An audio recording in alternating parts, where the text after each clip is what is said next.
it's Lexi. In today's video I'm going to be doing a review of Empire Storms by Sarah J. Maas.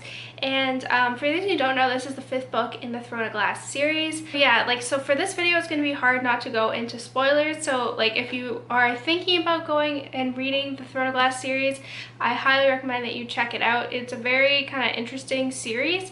It's about a girl named Selena Sardathian who is an assassin, and she is sent to a work camp, and until one day she is approached by the prince, and he asks her to be his competitor in the king's games, so they can be so that she can win her freedom.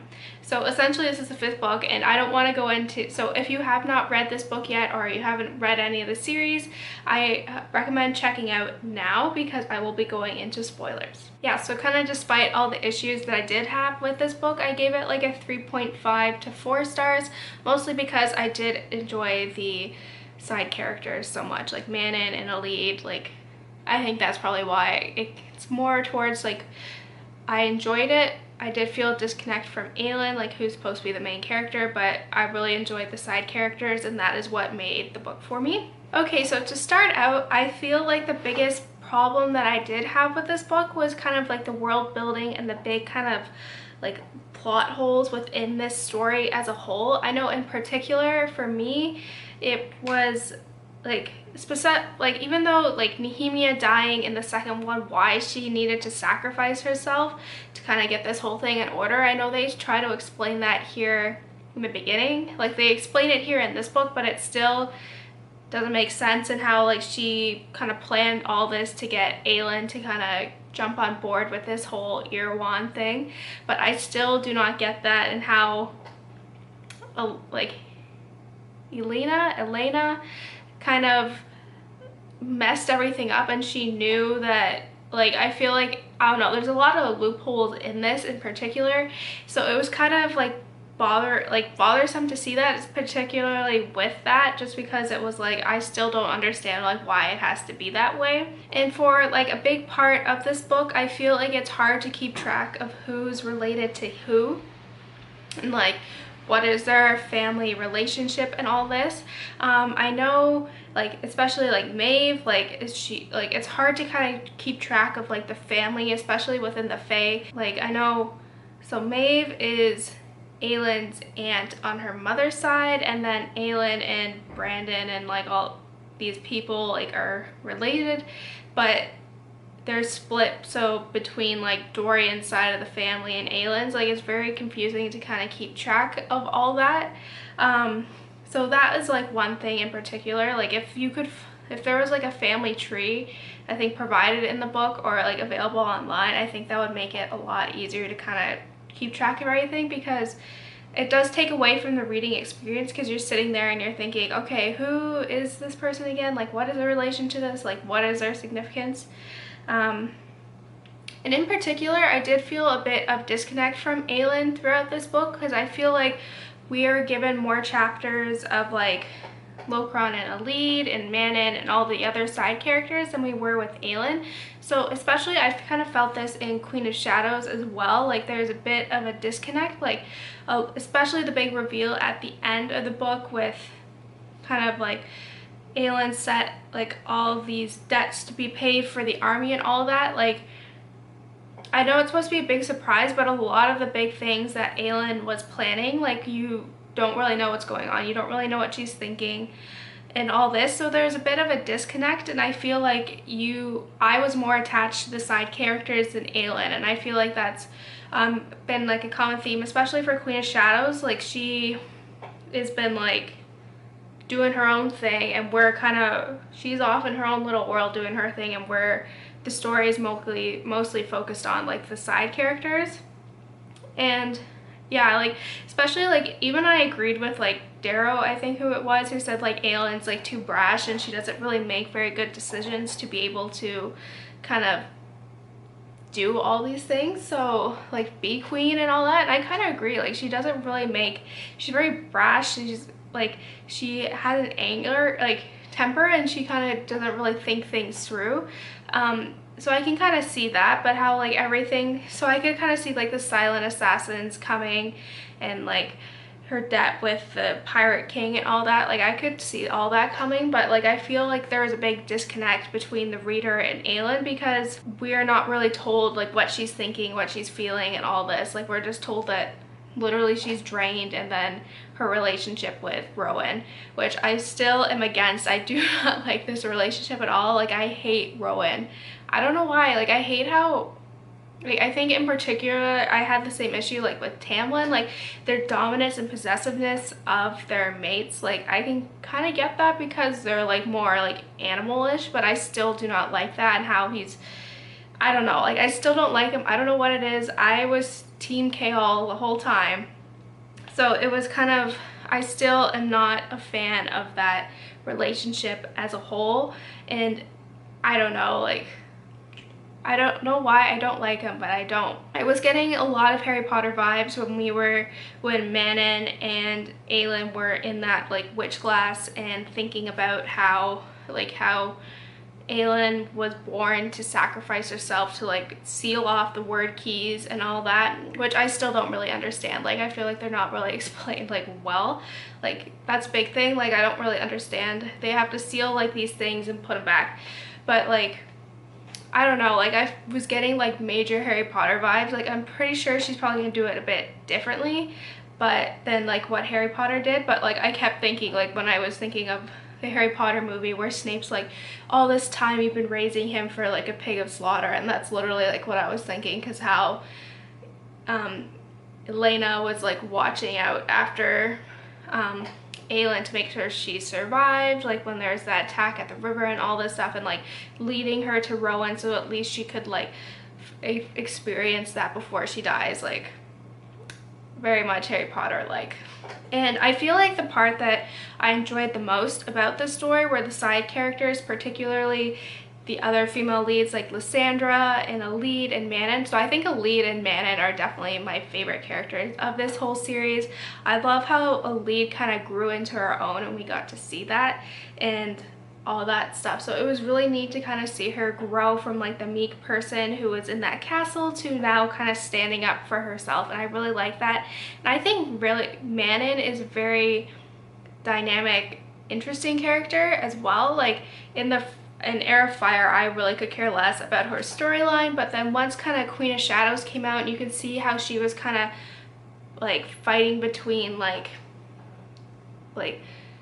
does she do what her grandma says, like kind of go with all that, or does she, like, because she kind of had like all that, so like because she was kind of questioning everything, especially like with Dorian, how she came and she told Aelin that he's still inside, like even with that collar on and all that. So I really like her character and how she's kind of going against everything she was like taught to do. She was taught to be brutal and mean and all that, like, and not have a heart, but she's still like hard and like ruthless and all that. I think that's who she is, but she has a heart underneath that, so I think that's important to kind of see that shift, and I really like it. So Elide and Manon are my favorite, and Lissandra as well. Like, she's kind of changed a lot as well. She doesn't play as big as a part as Elide and Manon do, but she, like the sea dragon, and kind of reading from her perspective as she's like in the water fighting, I really like that.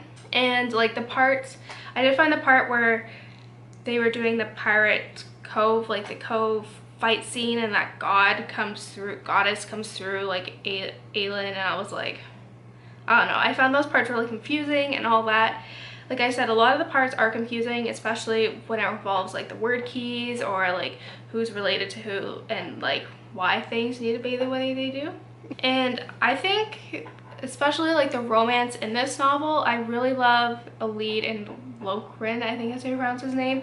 Like, I love their relationship and all that, and like kind of seeing that. I love reading from that perspective, and just how they start out hating each other and all that, and then they kind of grow to like each other. I really kind of enjoyed reading from that perspective and like all that, and like how their relationship changed and all that. Like, I love, that's probably like my favorite couple. And then Dorian and Manon, I think, I'm not really sure how I feel about that. Like, I kind of like that pairing, and how like even when Dorian had that collar on with the Valak Prince in him, like he was like that connection as well. Like I really kind of like that part of the relationship and all that, and how he remembered her even with that collar on.